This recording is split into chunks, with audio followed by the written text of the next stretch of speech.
Eco friendly नर्सरीच्या YouTube चॅनलमध्ये आपल्या सगळ्यांचे सहर्ष स्वागत. आपण ही जी माहिती घेतो आहोत ही शेतकऱ्यांसाठी किंवा वेगवेगळे प्रोजेक्ट आहेत यातही आपण काय करू शकतो त्या संदर्भामध्ये आपण हे यूट्यूब चॅनलला वेगवेगळे व्हिडिओज टाकतोय. याच्यामध्ये मी ज्याच्यावर अभ्यास केलेला आहे किंवा ज्याची मला माहिती येते मी त्यात टाकत राहतो. याच्यामध्ये आपण ॲडिशन करून किंवा याच्यावर अभ्यास करून याच्यापेक्षा सुधारित पद्धतीने आपण ही शेती करू शकतो.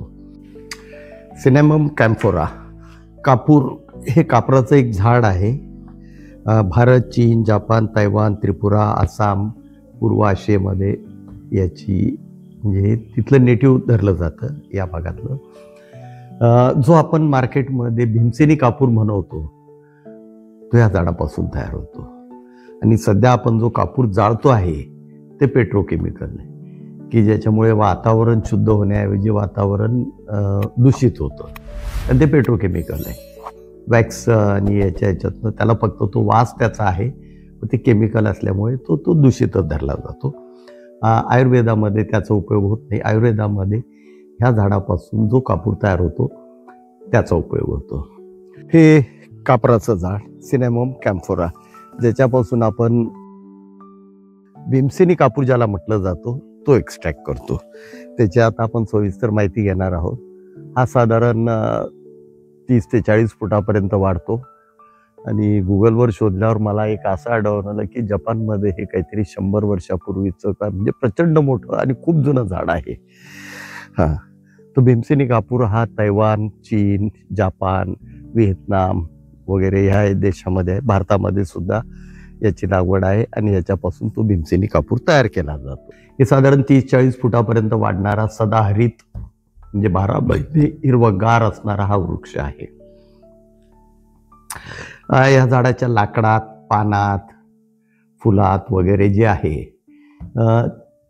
ही जे आहेत ही लाकूड काढून त्याच्या चिप्स वगैरे केल्या जातात किंवा तो क्रश केला जातो आणि त्याच्यामधून स्टीम डिस्टिलेशनने त्या पद्धतीने त्याचं ऑइल एक्स्ट्रॅक्ट होतं. आणि हे ऑइल एक्स्ट्रॅक्ट करून ते चिलरमध्ये ठेवलं की त्याचं क्रिस्टलायझेशन होतं. क्रिस्टलायझेशन म्हणजे आपण जो भीमसेनी कापराच्या ज्या अशा वड्या पाहतो तो तयार होतो. तर याची लागवड त्रिपुरा वगैरे ह्या भागात आहे. त्रिपुरातही काही आसाममध्ये होती पूर्वी आणि त्यापासून तिथे ऑइल एक्स्ट्रॅक्ट करून त्याच्यापासून हा कापूर तयार होतो. चीनमध्ये याचं उत्पादन जास्त प्रमाणात आहे. भारतात डेहराडून, म्हैसूर वगैरे या ठिकाणी आणून काही झाडं यांची लागवड केलेली आहे पण ती कमर्शियली नाही आहे.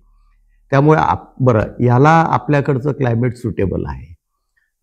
इथं मलकापूरला एक नर्सरी आहे. त्या मलकापूरच्या नर्सरीमध्ये याचा एक मोठा वृक्ष बघितलेला आहे मी त्या नर्सरीत.